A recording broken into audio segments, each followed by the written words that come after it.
afternoon. Nandito nga tayo ngayon sa Office of the Secretary General. No, medyo magulo. Kararating nga lang nung grupo ni Akbayan Party List Representative Percy Sendanya na sila nga, no, siya yung nag-endorso nitong unang impeachment complaint laban kay Vice President Sara Duterte. At kasama niya, no, nakita rin natin dumaan nga dito, si dating Senator Laila De Lima, nakita rin natin si Concit Del Monte. Nakita rin natin, tama ba? Nakita rin natin yung ilang na pamilya nung extrajudicial killings, no, yung mga pamilya ng mga biktima na yon. Si Father Flavie Villanueva, nakita rin natin. Tinanong natin, no, initially ang sinabi nga na ground para nga dito sa impeachment ito ay betrayal of public trust,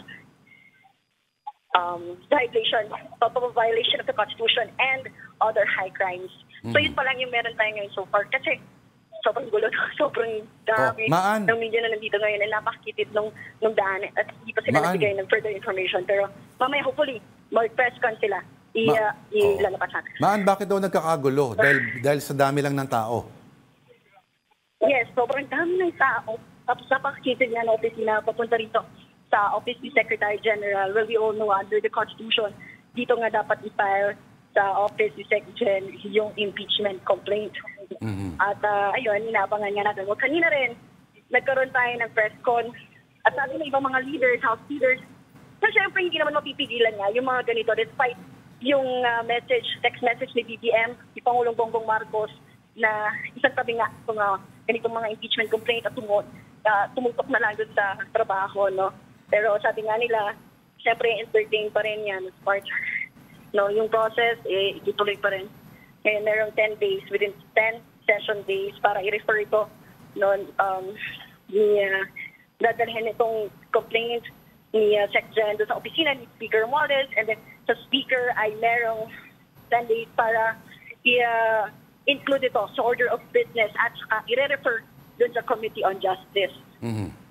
Maan, so baling lumalabas, dapat may endorsement ng isang mambabatas ba? Ganun ba? At yun ay si Percy Sendanya ng Akbayan? Akbayan. Tama. Siya na nga, no, yung mag-endorso. Kasi under the Constitution, kailangan may verified complaint at i-endorso nga ito ng isang mambabatas. At nag-endorse nga ngayon ay si Congressman Percy Sendanya na Akbayan Party List. Okay. Maan, nakikita rin natin ang isang dating cabinet member, no, ni Pangulong Aquino.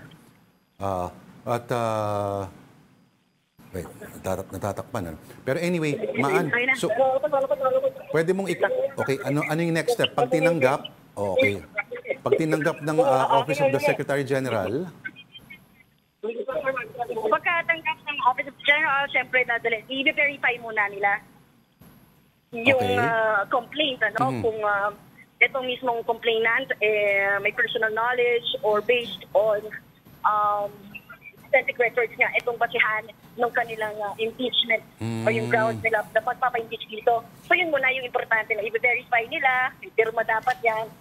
Pagkatapos, dapat nga i-endorso yan ng isang city congressman at oras na nga na ma-verify nga itong complaint na to, may 10 session days para i-include ito sa order of business. Pero Maan, at saka i-refer nga sa Committee on Justice. Maan, would you know kung yung SecGen mismo ay may kapangyarihan din na ibasura yan? Kung ang feeling niya ay walang basihan yung complaint? Yes, yun yung gagawin nila. Kaya ngayon nga ay i-review pa yan. No, pagkabigay dito ay i-review pa yan ng Office of the Secretary General. Siyempre kailangan nga nilang i-review pa ng maigi yung itong complaint. Si Father Robert Reyes ba tatakbo? I mean, literal na tatakbo ba siya sa ngalan ng pagkakaisa? Actually, hindi siya nakatakbo dahil sobrang kitid ng daan dito, no? Siksikan talaga kanina. Pero nung papasok nga talaga, kasama nga siya dito sa mga nag-file. At iyon, marami nga yung nasa loob, no? Okay. Maan, nakikita niyo ba yung live? Oo. Nakikita namin, Maan.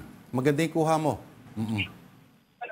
Okay. Maan, hahayaan ka na muna namin maghanap mas alamin pa yung istorya dyan.